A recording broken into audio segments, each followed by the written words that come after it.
नमस्कार।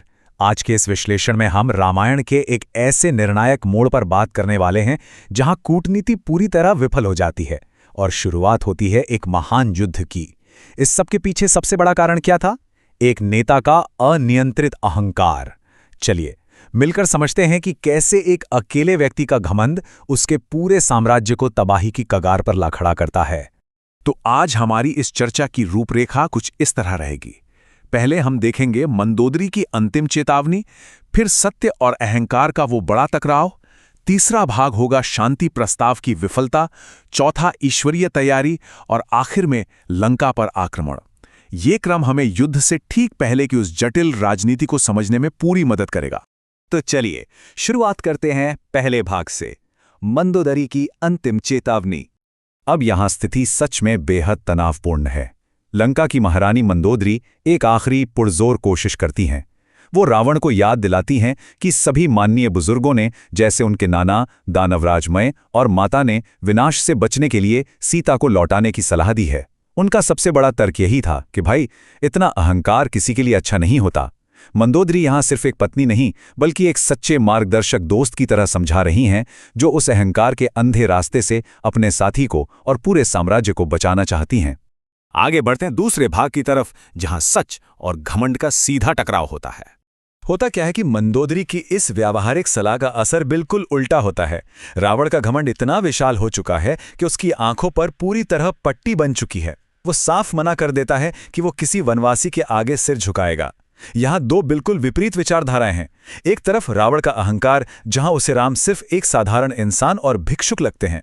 वहीं दूसरी तरफ मंदोदरी की दिव्य दृष्टि, जो स्पष्ट रूप से जानती है कि राम कोई आम मानव नहीं बल्कि स्वयं श्रीमान नारायण हैं, इस ब्रह्मांड के रचयिता। अहंकार और सच्चाई के बीच का यही बड़ा अंतर आगे चलकर विनाश लाता है। अब आते हैं तीसरे पड़ाव पर, जब शांति प्रस्ताव पूरी तरह विफल हो जाता है।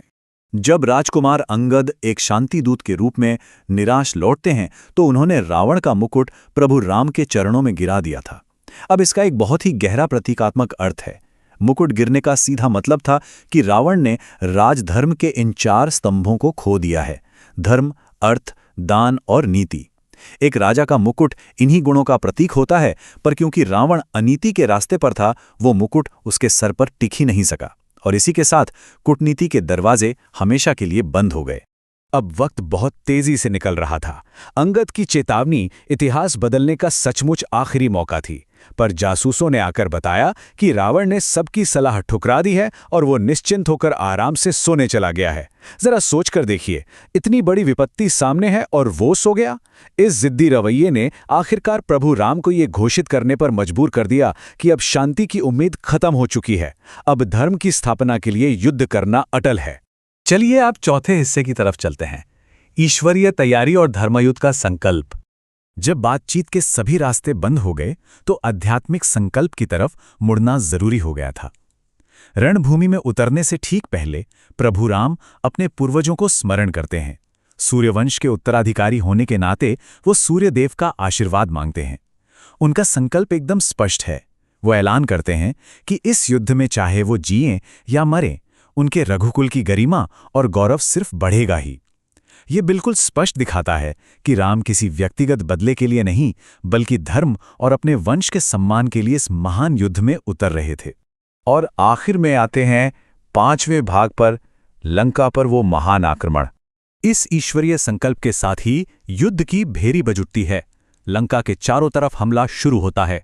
पर ध्यान दीजिए, आत्मसमर्पण करने का तो रावण का कोई इरादा था ही नहीं। उसकी रक्षा नीति उल्टा और भी आक्रामक थी।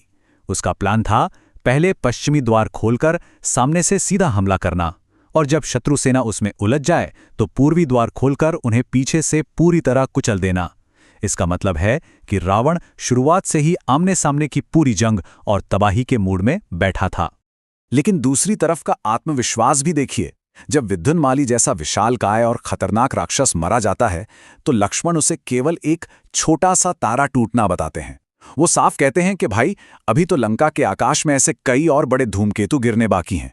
ये कथन सीधा सीधा दर्शाता है कि प्रभु राम की सेना किस अटूट ऊर्जा और दृढ़ उद्देश्य के साथ आगे बढ़ रही थी। तो इस पूरे विश्लेषण को समझने के बाद एक बहुत ही विचारोत्तेजक सवाल जहन में आता है। जब अहंकार और परम सत्य का आमना सामना होता है तो क्या विनाश ही आखिरी समाधान बच जाता है? एक कुशल मार्गदर्शन, बुजुर्गों की सलाह, शांति के सारे विकल्प सब व्यर्थ हो गए, सिर्फ इसलिए क्योंकि एक नेता के निजी अहंकार ने राजधर्म से बड़ी जगह ले ली थी।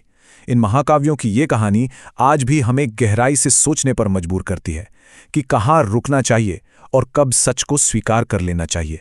आज के इस विश्लेषण में हमारे साथ जुड़ने के लिए आपका बहुत बहुत धन्यवाद।